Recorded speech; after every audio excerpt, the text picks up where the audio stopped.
than almost any team that we've ever had.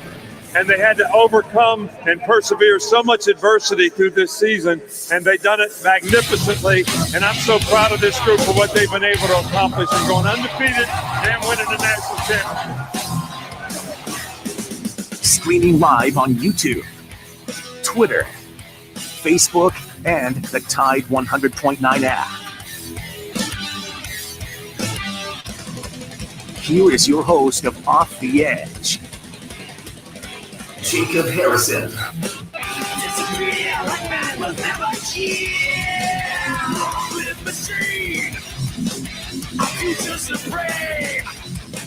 Your man overthrown. Spit out the ball.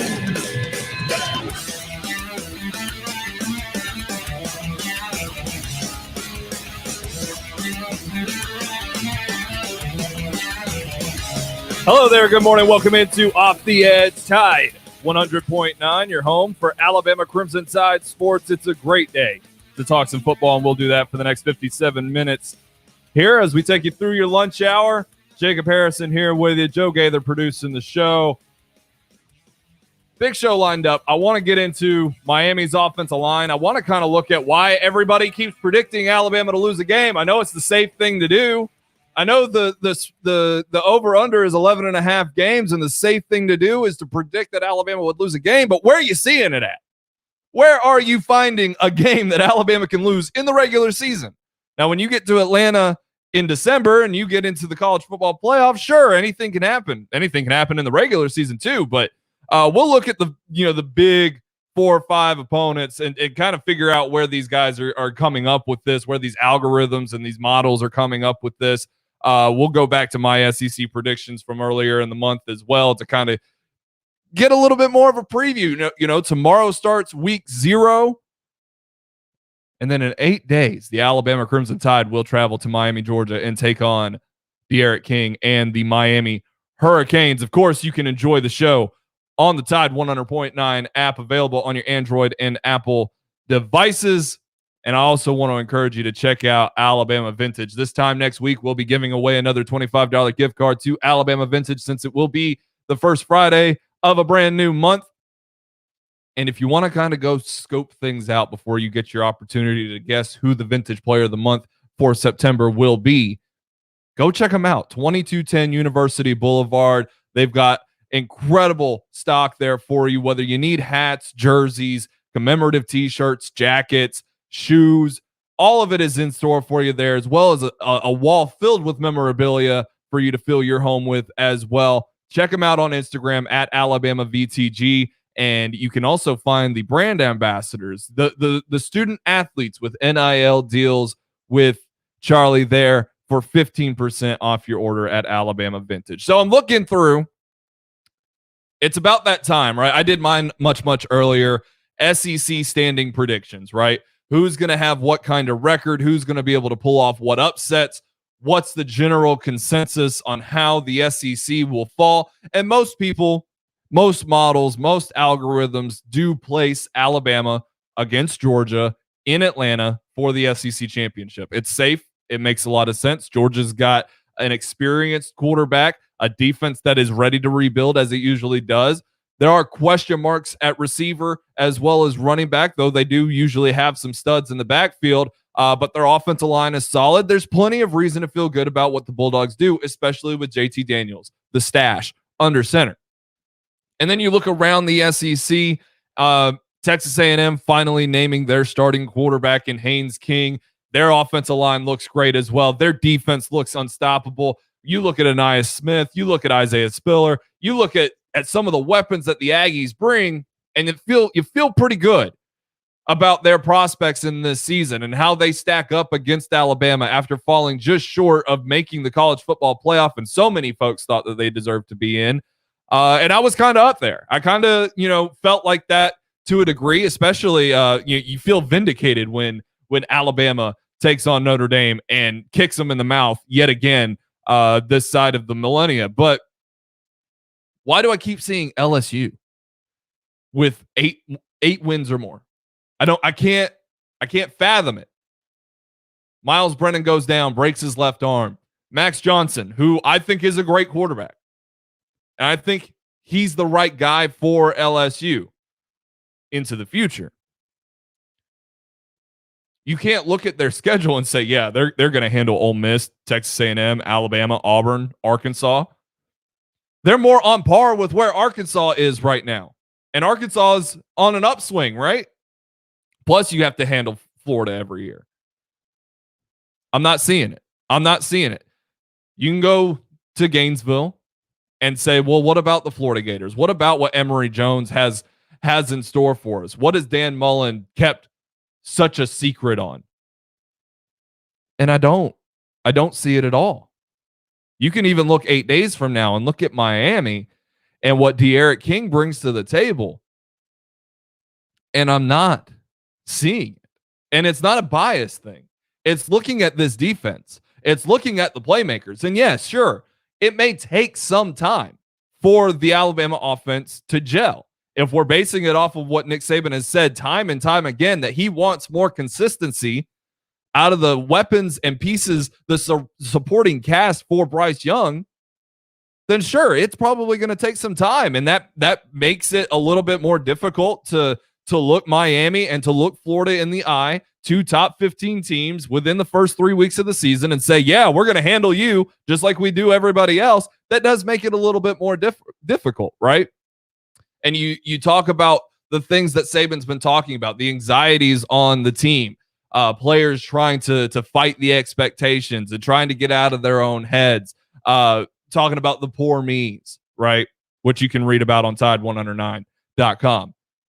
I'm not sold that all of that is really the entire case and not really just Saban trying to speak one more time to his team to get it, to make sure that the message is clear and understood, right? You have to do that. You can't talk like everything's perfect in rainbows, right? So if everybody's buying into some of the doomsday things that you may sense coming out of Nick Saban's mouth at these press conferences, you're kind of fooling yourself. Because you always have to be coaching. You always have to be improving. You always have to be looking for what's the next step in the maturation process, in the process of getting better as a football team when it comes to the Alabama Crimson Tide. How do you continue to go up when you've already reached the peak of the mountain? Now, sure, that may be a little presumptive when it comes to this year's team. As Saban said, this team hasn't earned anything. It hasn't earned the right to be called the best team in the country. That defense, despite all the depth, despite all the talent, still has to go out and perform against the likes of D'Eriq King, go out and perform against the likes of Emory Jones, go out and perform against the likes of Anaya Smith, of Matt Corral, against Lane Kiffin's play calling, against whatever LSU can possibly bring to the table in Baton Rouge. Whatever the case may be, you still have to go out and perform. The same way as it doesn't matter if Bryce Young's a 5-star quarterback. If his receivers aren't running the right routes or his offensive line isn't blocking for him, there's only so much a 6-foot-tall kid from Cali can do. But be realistic. But look at the trends. But look at everything around the Alabama Crimson Tide, and you look me in the eye and say in 8 days, the Miami Hurricanes have a snowball's chance in hell. When I watch analysts for the Miami Hurricanes, they're concerned. And I watch them on YouTube where you can see their face and they're laughing behind the pain because they know what's coming. They know what they're running into in Atlanta. They ain't got no linebackers. That even what they have that's good, Joe, even what they have that's good isn't enough. It isn't enough. D'Eriq King and his band of merry men. He ain't got a band of merry men. That number 1 on his jersey means something. He is alone. I keep talking about Zion Nelson, and we're going to get into Miami's offensive line in the next segment. But I keep talking about him. He is regarded as one of the 3, maybe 5 best left tackles in college football this year. He still gave up 3 sacks last year, still gave up 12 pressures. When you're really looking at what Miami brings to the table, when you're really looking at Florida and TAMU and LSU and Ole Miss, the only one that strikes even a bit of concern in me is Ole Miss. And you're saying, Jacob, well, you're just holding on to your hot take for the year that Ole Miss is going to go 11-1. You're damn right I am. But at the same time, you look at the trends of what college football is today, and you look at Ole Miss and what they bring to the table offensively. Sure, they'll probably give up 35 points a game again this year. But they're also going to put 40 up on everybody. That sounds like a winning record to me. The one team they probably cannot stand up to offensively on their schedule are either Texas A&M and Alabama. And the trends say to believe in Alabama over Texas A&M in that scenario. Because you can say what you want to going into this season. It won't finish this way. Bryce Young will be. But going into the season, you look around this conference and you tell me there's a better quarterback than Matt Corral, and I'll laugh in your face. It ain't JT Daniels. It ain't Emory Jones. It ain't Connor Bazelak. It's nobody. Sure as hell ain't Bo Nix. I'm not sold whatsoever on the idea that the West is really even a 3-team race. It's still a 1-team race, and there's a 2-team race for second. I buy that Texas A&M is a national power. I buy that in a kooky kind of way, similar to what happened last year, they could find themselves as the 4th seed in the college football playoff this year. I would not at all be surprised to see them go 11-1. I would not at all be surprised to see Ole Miss go 11-1. And I would also be totally surprised if LSU won more than 7 games.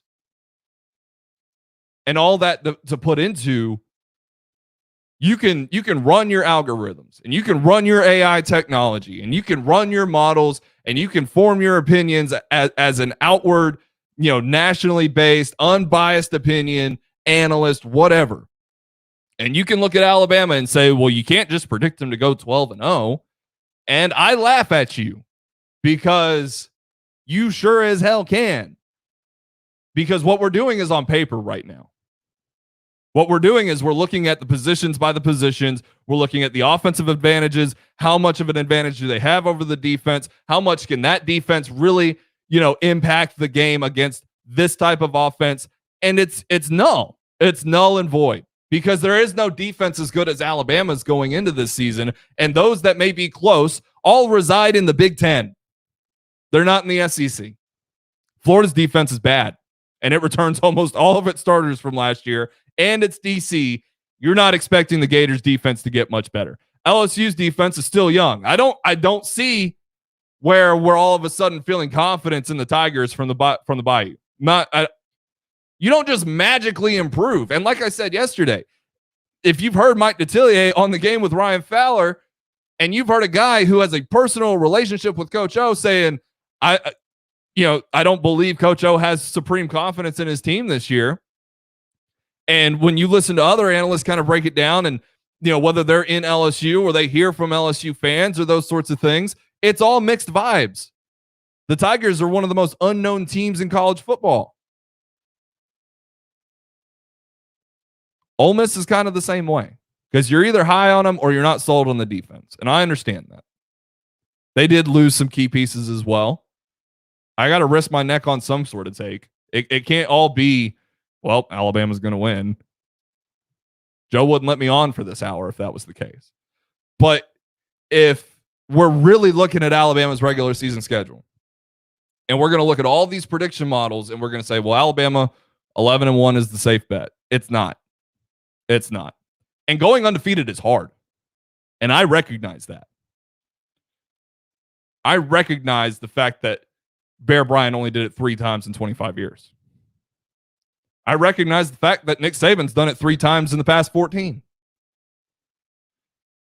But when we look at this season and you look at this schedule, the way that it is shaped out, there's not enough there.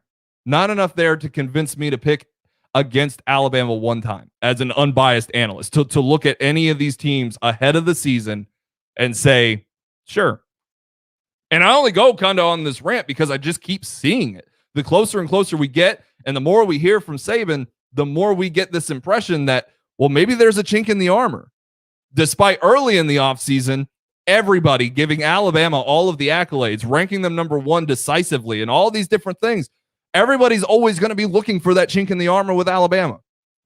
They want the dynasty to fall. They need the dynasty to fall. They're begging for Clemson to take the reins on that dynasty, but they haven't come back in 3 years. You can continue the conversation any way you like with Alabama this year. And barring any exponential offensive injuries, I can't be convinced right now that Alabama's losing a game. I can't. I look at Ole Miss. That's the only one that draws any concern. But even their defense is not enough. It'll be the same story as last year. A wild shootout until halfway through the fourth quarter. And then you'll feel confident again. This is a team built for the playoffs. I don't know if it's a national championship team. It's young. You look at Oklahoma, that's an experienced team. And there's reason to believe, right? You look at Clemson, that's an experienced team. There's reason to believe. Who knows? Maybe somebody will shock us and come from out of nowhere. I doubt it. But maybe that's the case. Or maybe a Georgia in the SEC championship. Being realistic, right? But you look at the regular season, being in Gainesville, that don't scare me. Not with Emory Jones on the other side and being the unknown commodity that he is. Maybe after we see him, I'll change my tune. But right now, this team's undefeated all the way to Atlanta. But before we count the chickens before they hatch, we should look at Miami and what they bring to the table and what kind of game we should expect out of that space. So when we come back, we'll look at Zion Nelson and the Miami Hurricanes offensive line, what they're bringing to the table, what they can do to help De'Aaron King, and what chances they have going up against one of the best, if not the best, you know what, it is the best defensive line, including edge rushers in all of college football. This is Off the Edge, Tide 100.9, your home for Alabama Crimson Tide sports. Touchdown! Alabama wins! The Alabama football countdown clock is driven by Crawford Insurance, Tuscaloosa's low-cost auto insurer. Call 752-6489 for a free quote today. Well done! Well done! There are 8 days until Alabama football. Dominate! Don't miss a play at the Sportsbook at Pearl River Resort. Your front row seat to all the action. Place bets on all professional and most college sports at the counter, kiosk, or on your phone. Then catch the game on one of our 20 big screens from the comfort of the newly remodeled Timeout Lounge. Plus, the PRR Sports app gives you access to live, in-play sports betting. Sportsbook at Pearl River Resort. Be more than a fan. Be a player. Must be 21. You know what happens in a plasma chamber? Big stuff. Science stuff. Diamonds. I'm Tom Osmond. Fincher & Osmond Jewelers carries artisan-created diamonds. Earth and human safe. And bigger. Lots bigger. Fincher & Osmond diamonds from the mines or artisan-created diamonds. They're all diamonds. If you want to give her the big stuff, you've got to see these diamonds. FincherandOsmond.com. A little tricky to find on McFarland Boulevard between Edgar's and Local Roots. Walk-On athletes put everything they've got into the game. Walk-On Sports Bistro puts everything we've got into bringing you game day with a taste of Louisiana. Over 70 big screen TVs. Mouth-watering Louisiana cuisine. Po' boys, gumbo, voodoo shrimp, plus fan favorites like juicy burgers and fresh salads. Made from scratch with ingredients you can't help but crave. Now open in Tuscaloosa, 675 Skyland Boulevard. Walk-ons.com. Walk-On Sports Bistro. More than a restaurant. Tide 100.9 Tuscaloosa weather. Sky partially sunny. A few scattered showers and storms are possible through the evening hours. The high today 90, tonight's low 72. Tomorrow a mix of sun and clouds with scattered showers and storms again by afternoon. The high tomorrow at 89. I'm James Spann on the ABC 3340 Weather Center on Tide 100.9. It's 87 degrees in Tuscaloosa. You're listening to Off the Edge on Tide 100.9.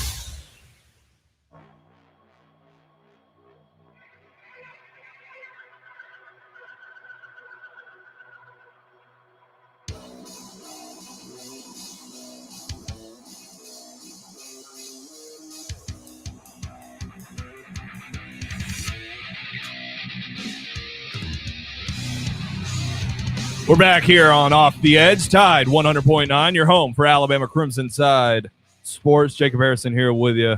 Joe Gaither across the glass producing the show. We'll get into high school football a little bit later, but right now I do want to kind of break down what we're expecting out of the Miami Hurricanes offensive line. If we're going to talk about Alabama's defense being as incredible as it should be, as we expect it to be, as it looks on paper with the depth and the talent and all the pieces that are returning and the additions that they have and guys like Henry To'oTo'o, it all starts in the trenches. And when we talk about Alabama's defense, it starts in the trenches there too. It starts with having 7, 8, 9 guys possibly in a rotation. It starts with guys on the edge like Will Anderson and Chris Allen getting to the quarterback. And it starts with their depth as well. Do not, and I repeat, do not sleep on Chris Braswell and Drew Sanders this year. They'll contribute in some manner. We'll see how often they're able to take reps away from 31-4. I don't anticipate it to be too terribly much early on, but as we get deeper into the season, those guys have looked good in training camp. That's all I'm saying. But when you look at Miami's offensive line, it's bizarro world, first of all. This offensive line returns all 5 starters.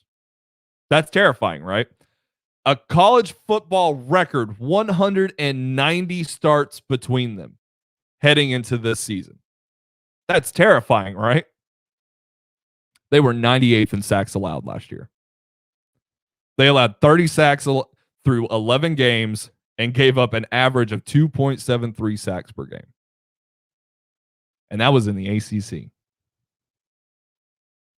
I might be hard of remembering, but I don't think the ACC had an all-world pass rusher in its league last year.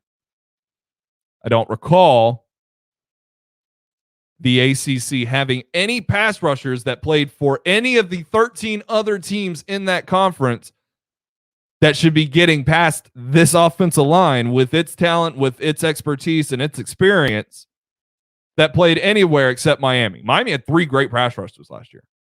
They had all the pass rushing talent in that conference. And yet you're giving up 2.73 sacks per game?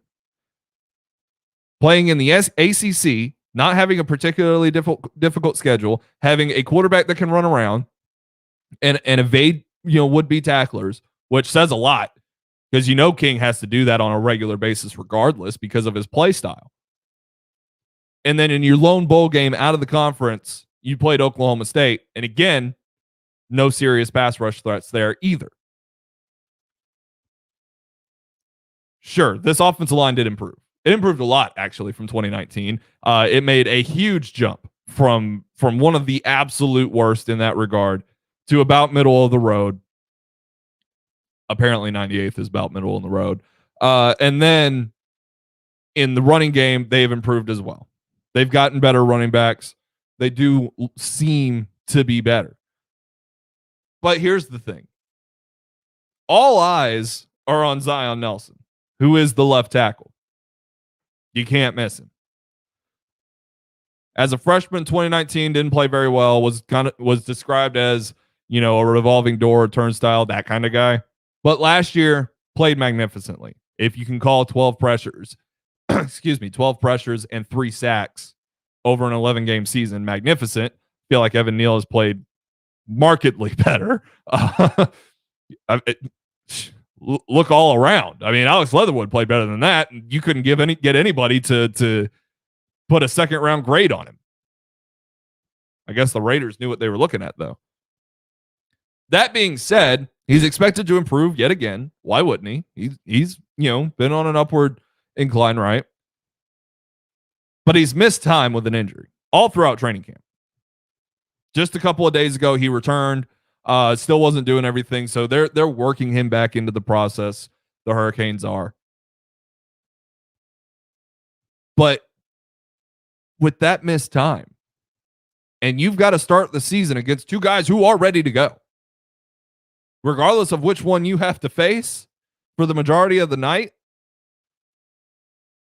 Will Anderson or Chris Allen is ready to eat.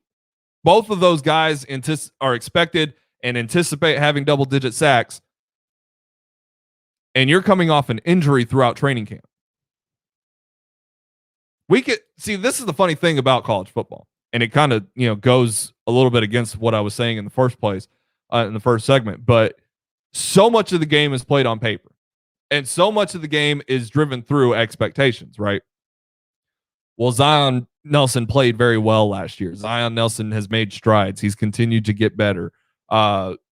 Still, I'm questioning all that he's given up, despite there not being any elite pass rushers in that conference, but I digress.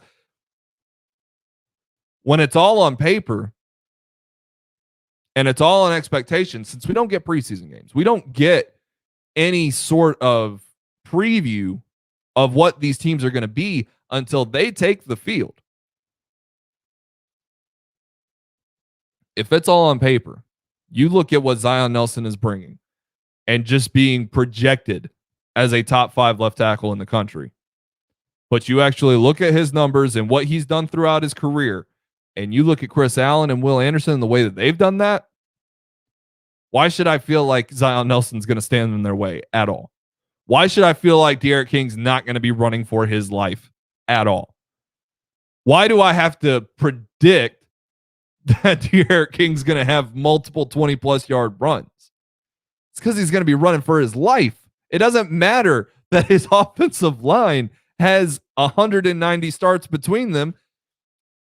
You can start 5 chickens across the offensive line for 190 games. That doesn't mean they're experienced. That doesn't mean they're good. It just means that's what's available. It's the best of what you have. I look across this because you can also look. This is from Brad Powers. This is back in June from the Phil Steele previews. The most experienced offensive lines. Sure, that Miami, that 190 starts is a CFB record, but below them are Minnesota, Arkansas, Michigan, and Wyoming. Are any of those teams any good? No. So does it matter that they've started 190 games? Does it matter that they've got all that experience? Because again, I stress to you, they did not play good pass rushing teams. Even if you did, and you consider Clemson to be one, despite not having the names they've had in the past. Brian Brees is a great talent, don't get me wrong. You only played that team once. Once. There's no excuse. None. With a scrambling quarterback, there's zero excuse. With a scrambling quarterback that's as good as D'Eriq King. With a guy who understands that you can scramble into a pass, right? You don't have to immediately just tuck and leave.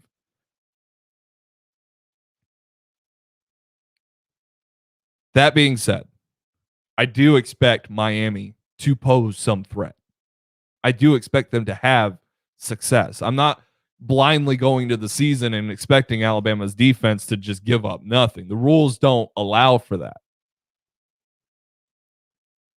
But I've yet to see anything on this team outside of the guy that wears number 1 and has all those endorsement deals that scares me at all.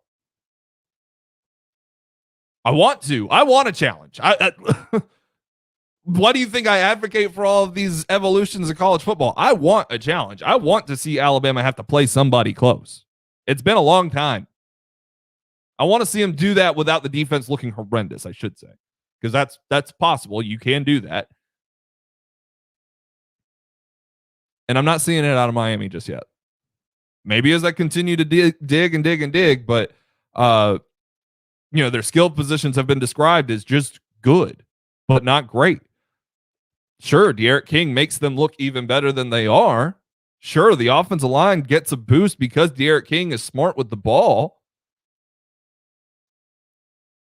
But when I'm looking at other people's analysis and trying to come up with some sort of gauge as to why Zion Nelson is considered to be a top 5 left tackle, I'm really not seeing any evidence for it. Outside of maybe his technique and some film study, I'm not seeing it. I want to. I'm waiting for it. I continue to expect that within 8 days, Alabama's going to have their way with Miami.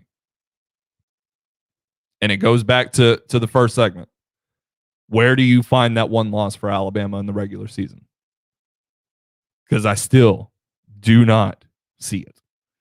We'll take a break, come back, continue the conversation. 205-342-9904. If you want to join the show, you can also check us out in the live streams at Off the Edge 109, Facebook, YouTube, Twitter. You can join the conversation in there as well in the comment sections below.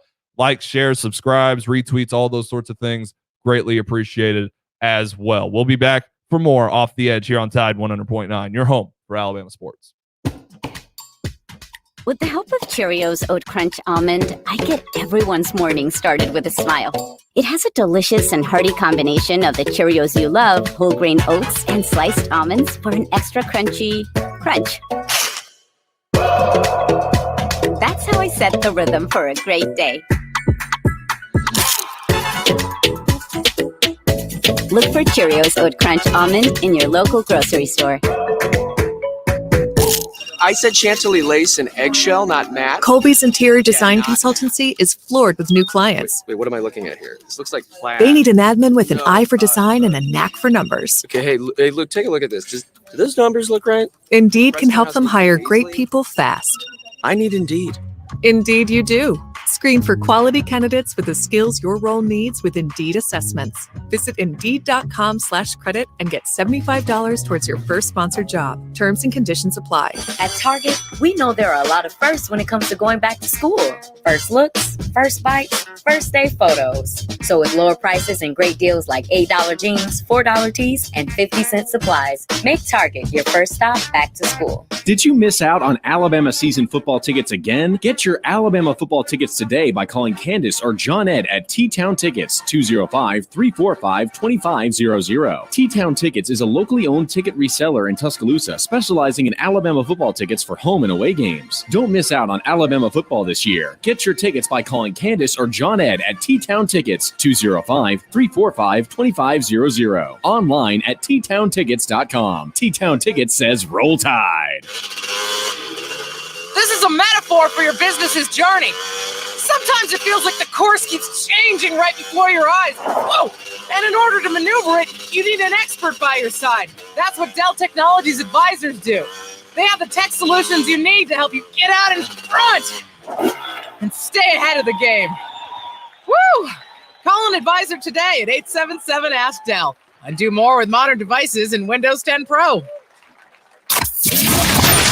We aren't going anywhere. Off the Edge is available in the podcast center on Tide100.9.com.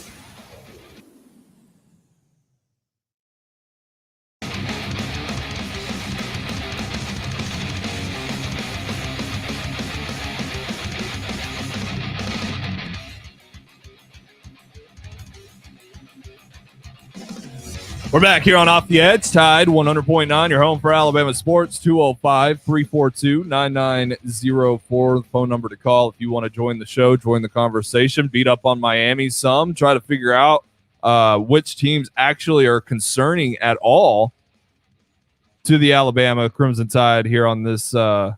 Harrison, I'd like to 21 schedule. What's up? Kind of pivot you just a little bit based off a bet that I received yesterday while I was sitting on the game. Our friend Biscuit Bruce calls in all the time. Great caller on the Ryan Fowler show. And he was discussing that there is no two teams on Alabama's schedule that you can combine their points and get over 48 points. And I said, I'll take that bet, Biscuit Bruce. I can combine two teams on Alabama's schedule. And I went with Ole Miss, obviously, and I was debating between Florida A&M and LSU as my second. So I took Florida, and I want to know your thoughts on that. Yeah, I would take Ole Miss, clearly. Ole Miss could probably do that by themselves. That's what I mean. He was boasting about the Alabama defense, and while they are worthy of boasting, I think you can combine two opponent scores and come up with a magic number of 48. Hopefully. Yeah, I would say so as well. It's kind of curious. I think Miami is probably the safest one because I kind of see that being a 42-21 kind of game. And like I said, Ole Miss can do that by themselves. if Ole Miss doesn't put up 30 on Alabama, I'd be completely shocked. And that's me, Mr. Defense, Mr. Guy who, immediately tried to come back and come into this season and say this defense is unstoppable. This defense is the best in college football. The best defenses in college football, though, still give up those kinds of points. And that's why I broke it down earlier in the week. When you look at this defense and compare it to any of the comparable programs across the country last year with Power 5 teams, or with teams that played against how they played against ranked opponents, or teams that played at least 10 games, all of those skyrocket all of Alabama's averages up. And then you consider the fact that none of those teams that rank ahead of Alabama in any regard played nearly the number of games that Alabama did. So now you come into this season and you look at this defense and say, yeah, well, they're markedly better. They've got more talent. They've got more experience. The best players on the team are young. Some of the best athletes in all of college football play on this one defense, and there's depth behind it. But if you're looking at the schedule, I would wholeheartedly agree that Ole Miss is still going to put 30 on Alabama. And I think Miami will score at least 3 touchdowns. But that's not like the end of the world. Like, those are good football teams. Good football teams are going to play good against you. The problem is there's not enough great football teams on this schedule, and that's what I'm looking at. Is Ole Miss a great football team? Because that's the difference in them being able to beat Alabama. They're a great offense. One of the best offenses in college football this year by my money. Just because of Lane Kiffin alone and Matt Corral being a great quarterback. But is that defense going to be better? It's like Oklahoma. For all those years, that offense was always top 4 or 5 in the country, but their defense couldn't help them out even a little bit. Even a little bit. That defense couldn't stop Jake Fromm, guys. Like, that's how bad Oklahoma's defenses would be. And now we're looking at Ole Miss kind of in a similar situation. If their defense has gotten better, then they've got a serious opportunity. But outside of them is a lot of good football teams, not a lot of great football teams. And the closest team to great is probably Miami. But how great are they going to be when they get punched in the mouth in the first quarter of this game in Atlanta in 8 days? Because that's the question. Is De'Aaron King's running ability going to be to attack or to survive? Because if it's solely to survive, it will not be effective. Sure, he'll get over 100 yards rushing, even if it's to survive. But if it's to survive, it will not be effective, is the point. You can rush for yards. That doesn't mean those yards are effective. You can pass for yards. Doesn't mean those passing yards are effective. And you can score points. Doesn't always mean those points are effective if the other side of the ball can't slow down Alabama. And I can't find a defense in the entire country that can really do that, or excuse me, not in the entire country, but on Alabama's schedule that can do that. The regular season schedule. I've said, we get into the postseason, all bets are off. You're going to play a lot better defense. You're going to play a lot better offense. But regular season, it's a benefit to Alabama to be playing Florida so soon in the season. If they were going to Gainesville late in the year, I'd have a different opinion on that game. But it's not just the first true test for Bryce Young in front of a ruckus crowd. It's the first true test for Emory Jones in that situation too. It's the first true test of a defense that's hoping it can improve off of last season being carried by an offense that had 2 of the best players in all of college football. Or 2 of the most explosive players, 2 players that could score from anywhere on the field. You don't have that this year. You haven't proven that you have that yet this year. You haven't had the chance to, but there's no one that screams, that's what I'm here for. We haven't seen it yet.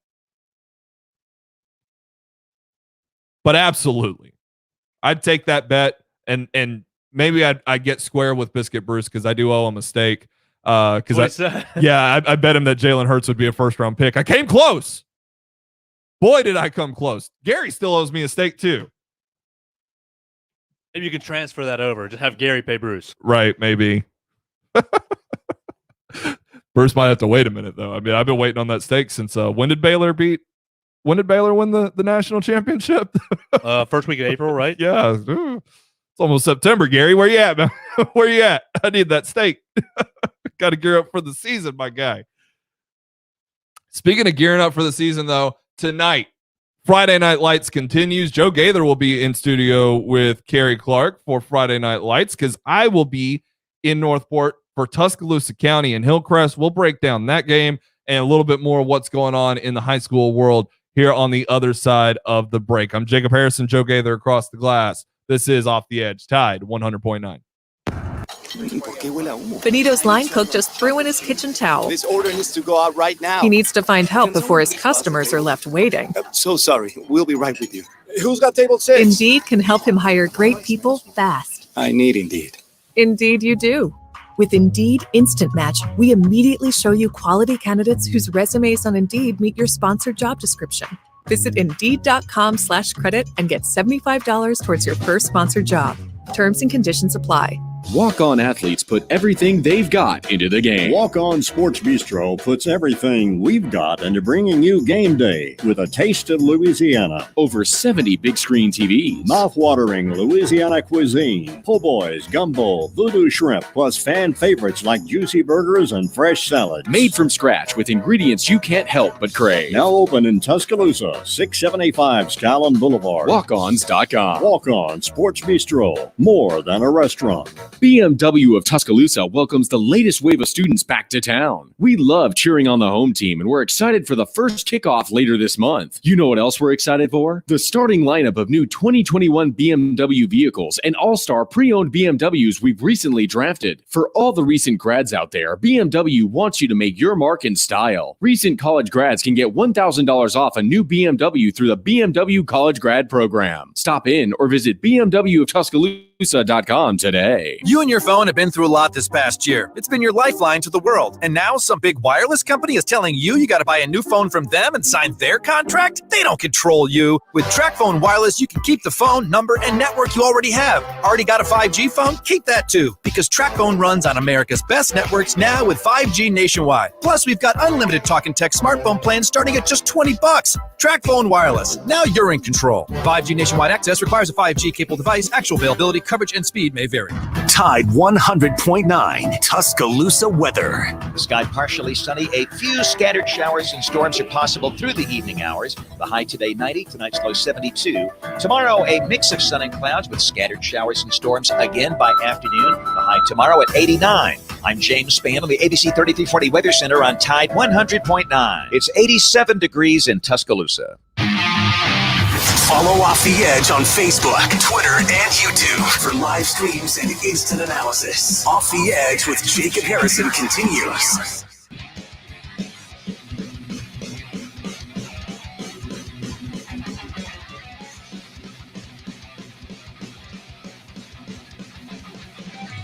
We'll close down Off the Edge with a little bit of high school football, West Alabama high school football tonight. I'm going to go check out that brand new stadium for the Tuscaloosa County Wildcats as they take on Ethan Crawford and the Hillcrest Patriots. Hillcrest losing a heartbreaker last week to Homewood in the Battle of the Patriots on a last-second field goal that was preceded by a questionable defensive pass interference call. But on top of that, a lot of other questionable calls in that game on both sides, really. But Hillcrest has a chance for redemption tonight. They'll take on Tuscaloosa County, who 59-34 is a bludgeoning, but it's still like it feels like Ole Miss game, right? Sure, you beat the tar out of them with your offense, but what was your defense doing? Bryant High School, the Stampede, able to put up 34 points on T County and the Wildcats, and according to our guy Bryant Horn, not that I have any reason to question him, Hillcrest has a 7-game winning streak over T County. The last time they lost to T County was 2013, is what I believe. That's a long time. And to be honest, I'm looking at Ethan Crawford. Like that's why I'm going to the game. Like I want to see the stadium, take in that environment. but I really want to see Ethan Crawford. And Joe, you've called him the best quarterback in the area, and we've got a guy who's committed to Oregon. So that's a bold take nonetheless, but after kind of what happened through the Homewood game, is it transitive? Has he improved that much? And the expectations going into this game against the Wildcats, is this a chance for a little bit of redemption despite not playing too terribly last week? I was really impressed with Ethan last week. They had two fumbles that they lost were on the tailbacks after a handoff. So it was clean handoffs. Two fumbles lost. And then they went for it on fourth down, and it didn't end up getting it. It was an instance where the defense really had out-schemed the offense. It was that. So I thought Ethan played really well. His third touchdown pass, he was receiving a hit in the pocket and just powered right through it to throw a strike right on the money. I think the guy, he's a really impressive athlete, but I think that he must have worked a little bit on this over the summer, staying in the pocket, letting the play develop, not necessarily relying on his athleticism to escape and extend. I was impressed with the way he played. We got to remember, this was the first game in Jamie Mitchell's offense, which is an entirely different offense than he's ran over the first 2 years of his high school career. More of a pro style, kind of a under center, a little bit of spread, but more under center, a little kind of play action passes. They were trying to take some shots deep off some play actions. I'm excited. I think he's going to put up some big numbers in this offense. Yeah, and certainly with Jamie Mitchell coming in, wild success in Arkansas and Mississippi, and just one stint at an Alabama high school before coming to Hillcrest. But there's a lot of expectations riding behind Jamie Mitchell, and it's certainly a boost to know that the loss to Homewood isn't a divisional one, so you can survive that, and it's just a stumbling out of the gate, and it's a game that you could have won. Goes either way. When you look on the other side with the Wildcats, though, and you're looking at a team where Coach Adam Weingarten, he's taken over there as well. But this is it's one of the tougher, it's the toughest. It's the toughest. I always want to kind of give a little bit of props back home, but the divisions have changed so much down there. There's no denying. You got Hoover and Hewitt and Hewitt Trustful, that is, Thompson, and Tuscaloosa County, not a bad football team by any means. So that means, relatively speaking, this should be a very tight game. These are two evenly matched football programs. T County's never, indicative of their record. They have to go through such a juggernaut schedule, and having Hillcrest on the schedule certainly does not help in that regard. I do expect Hillcrest to win. That being said, fully expecting just a fun football game tonight, an opportunity to see the Wildcats at home for the first time with a brand new stadium, as well as Ethan Crawford, a chance to just light somebody up and have a lot of fun. Team that little bit surprising, while also you kind of had to see it coming a little bit because of the circumstances. American Christian Academy starting the season 0-1, losing their first game of the season to Parker. Not the end of the world. You get Greensboro this week. They're 0-1 too. They were shut out last week by Bibb County, which is a big game coming up for ACA down the road a little bit. But that's still a situation, though, regardless of the fact that Greensboro was taken to the woodshed last week by Bibb County. ACA's got to prove that they can still be the Patriots that we have expected them to be. They're one of the most high-profile football programs in the area for a reason. Now, that being said, you go into your first game of the season just 2 or 3 weeks removed from losing your head coach. That's not that's not an easy situation to have to try to manage. And looking at that situation, man, you expect them to be able to overcome it in some way, but it's going to take some time. I would not be surprised if Greensboro, gives them a little bit more run for their money than expected. I know Greensboro not a high profile program. ACA beat them 33-12 last year. And again, coming off a shutout loss of their own. That is something to keep an eye on, though. How much pressure do you think not an interim coach, but the newly promoted coach feels taking over a highly successful program and then losing on the road to Parker in that first week on a failed 2-point conversion? You got to find some. I mean, yeah, you're expected to beat Greensboro tonight, but you got to think that he and his staff are feeling some pressure. No doubt about it, and it should be recognized. It's not like they got blown out against Parker, but this is a team known for its offensive prowess. And last year started slow in ball games, but still managed to win 59-13, right? So, but that's probably not going to be the case now because your defensive coordinator is your head coach. Your defensive coordinator, like that changes the whole personality of the football team. And when you know that Coach Smelly is what he is as an offensive play caller and those sorts of things, that completely changes everything about your football team. And then you kind of have to look at the situation, and some teams just aren't built for that kind of transformation. And I don't know that ACA is. We'll have to see. I'm not doubting them against all odds, but you're right. That is a lot of pressure to have to try to overcome. I was watching Friday Night Lights last night. It was actually the first time I've ever seen the movie. Yeah, shame on me, right? Within about 10 minutes of the start of the movie, I understood why I never got to see it with Remember the Titans, a little bit more mature, but still though, regardless, watched it for the first time last night, and all the expectations that weighed on Coach Gaines and that crew, right? Bobby Miles going to spin. Right, but they didn't meet the expectations immediately, right? And it's the same thing though. Bobby Miles tears his knee up in the first game of the season, throws everything off. It's the same situation, except the head coach was gone 3 weeks before the season started. How do you overcome that? There's an opportunity to do so. Mojo did it. They overcame it. And they got, they went to the Astrodome. So it's not dead in the water after one loss that you did not expect to happen 3 weeks ago. It is something to have to overcome though, and it'll be interesting to kind of see how they pull that one together. You also have Northridge going into Central Tuscaloosa to take on the Falcons. Central put the bang thing on hold. Most teams do. Northridge coming in 1-0 as well. They dominated Sipsey Valley. Most teams do. So it'll be kind of interesting. It's the same thing as last year, really, where Northridge started on a winning streak and is like, well, is Northridge, are they for real? Because that traditionally not a great program outside of a handful of seasons.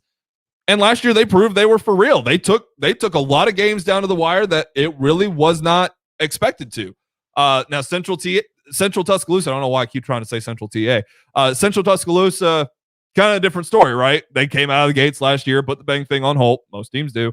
And it didn't really pan out that way. I think they finished 3-7 last year. So it was a different story. It was the tale of two teams that went in opposite directions after they met.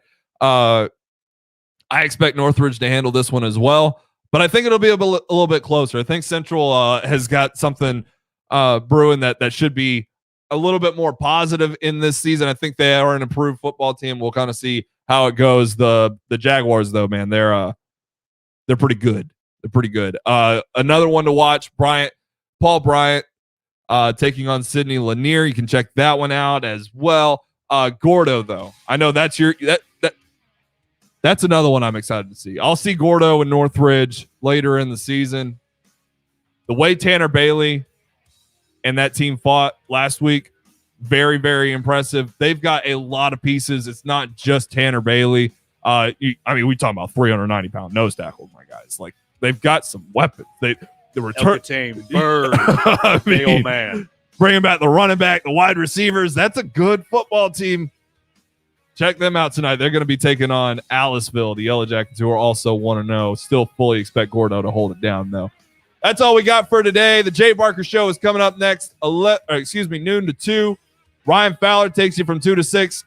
Joe Gaither, Kerry Clark, Friday Night Lights. I'll see you out at T County in Northport tonight as they take on the Hillcrest Patriots. Bryant Horn will also have you covered for the post-game scoreboard show. Check out all of our content tonight, all the written write-ups on these games at Tide109.com later tonight following those games.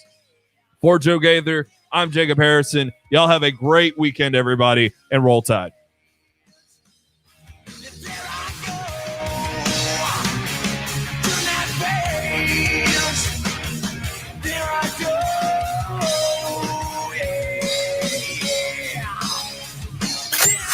Thank you for listening to Off the Edge. Can't tell you how proud I am of our players, our team. Join us every Monday from 8 to 10 and Friday from 7 to 9 p.m. on Tide 100.9 and the Tide 100.9 app. From the University of Alabama, this is Crimson Tide Today. It's a daily update on Bama sports, and it's brought to you by